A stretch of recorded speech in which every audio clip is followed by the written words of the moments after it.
Hello, this video is to talk about child incidents and how to create and manage them within KARServices.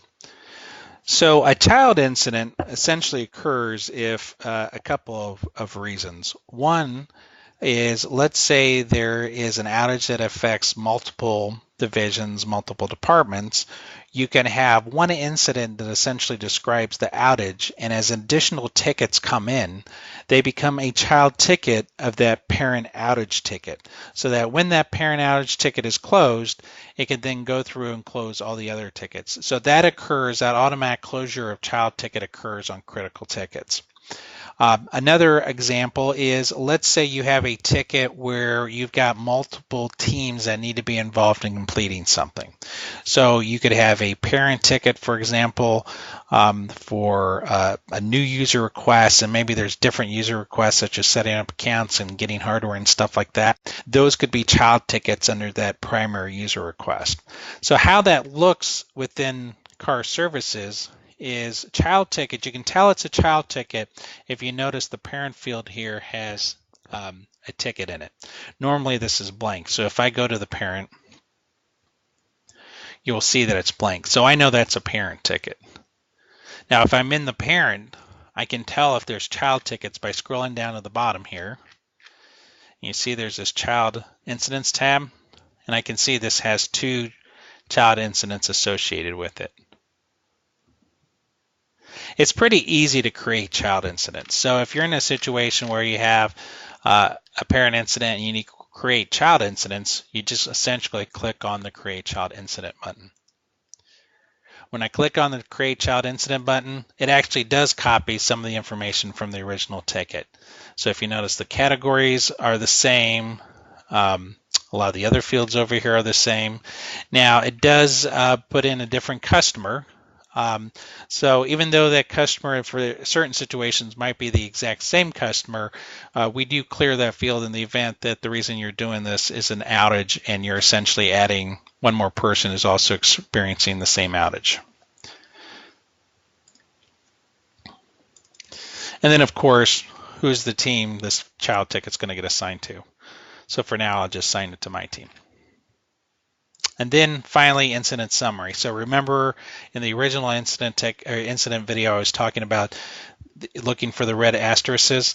So if you see those, you know you got to put something in there. So if there's something different about this incident summary or this incident, you can put that in there, such as phone is down.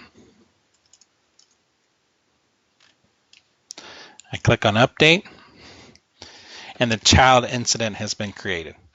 So essentially, I treat this just as I treat a regular parent, but since there is an association, I cannot, if I have child tickets and the parent ticket is not of a critical priority, I will be unable to close the parent ticket until all the child tickets have been closed. If it is a critical priority parent ticket, as soon as I resolve that parent ticket, it will automatically resolve all the child tickets, and the child tickets will receive the same resolution text as the parent. But all those child tickets will also generate unique resolution emails to all the folks that they were for. The other thing that's interesting about child incidents is that they actually allow you to see attachments on the parent. So let me put an attachment on this ticket here.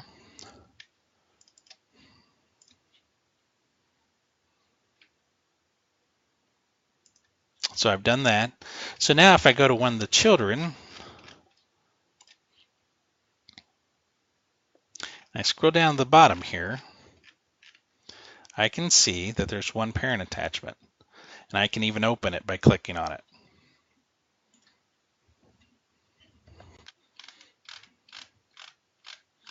The only other difference between parent incidents and child incidents is that the communications that the employees or the customers who are submitting the ticket receive regarding them is a little different. There is verbiage when you create a child ticket in the quote-unquote called received communication that goes out to them that essentially tells them specifically this is a child ticket.